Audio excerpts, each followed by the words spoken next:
Alright, my presentation is going to be on spectator violence in sports arenas. And of course my name is Dalton Wyman. My first slide here is just a bunch of examples of violence that has happened in and around sports arenas.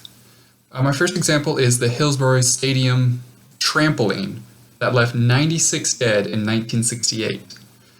People were trampled to death by crazed fans. They were obviously drinking. But this happened because the police saw a giant congestion of people and tried to relieve it by opening a gate.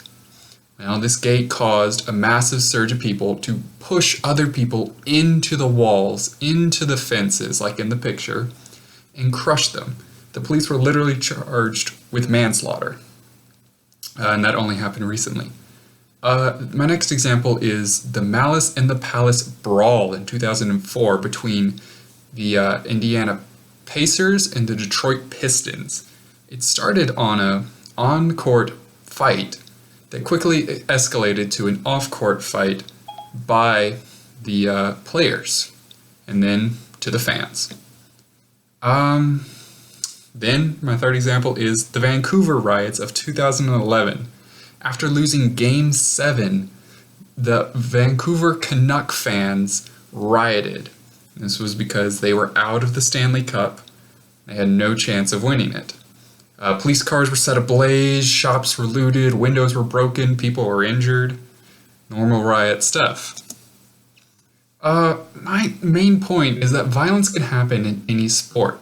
These were all different sports. Of course, the first two allow brutal body contact and borderline violence. However, I would say hockey allows up to quasi-criminal violence. Mostly because they do fight, and while it is part of the game, their sole intention is to hurt somebody who they feel has wronged them. And these violent actions have an effect on the viewers. This is an example of the people seeing the violence and then contributing to the violence, like when the Pacers brawl broke out. It started on the arena, but then spread to the stands when somebody threw a drink. Hockey rinks are especially violent around. It's just the sheer violence of hockey on ice leads people to be violent to each other. And the people in the stands bring their own struggles, their own problems, their own violent tendencies with them when they come to the game. And when they see the aggression on the field or on the court, in the rink, they feel the need to become violent themselves. This is human nature. And this is a worldwide problem. The trampling happened in the United Kingdom. The riots happened in Canada. The brawl happened in the United States. It is a worldwide problem. Violence after the game is also a big problem. Riots can happen after a team wins or loses.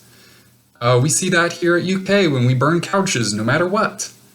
The 6 factors of riots are a central gathering, so a game, some type of concert, something big. And most of the rioters are young white males. That is unfortunately most of the people going to college. They have a strong connection to the team. It's not just they came to the game, they saw the game, they got mad that the team lost. You don't get mad if some team you don't know loses.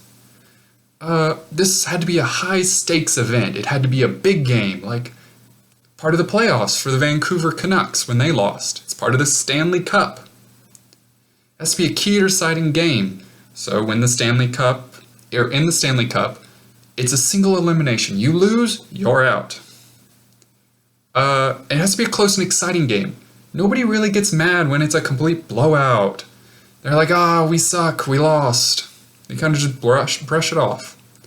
Most of the rioters see the team as part of who they are. It is part of their social identity. My prime example of this are the Cheeseheads from Green Bay. This makes them very emotional when the team plays. They ride the highs, they ride the lows.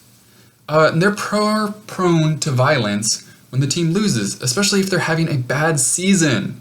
If it's a bad season, they are going to be angry all the time. In conclusion, violence can happen in any sport. This makes fans more likely to commit violent actions when they see violent actions. People watching these sports have their own violent tendencies and may commit violent actions of their own. And then I would say riots can happen whether people win or lose. And the 6 main factors explain why people riot a lot. And the people that riot mostly see the team as part of who they are. Like I said, their social identity. That's it.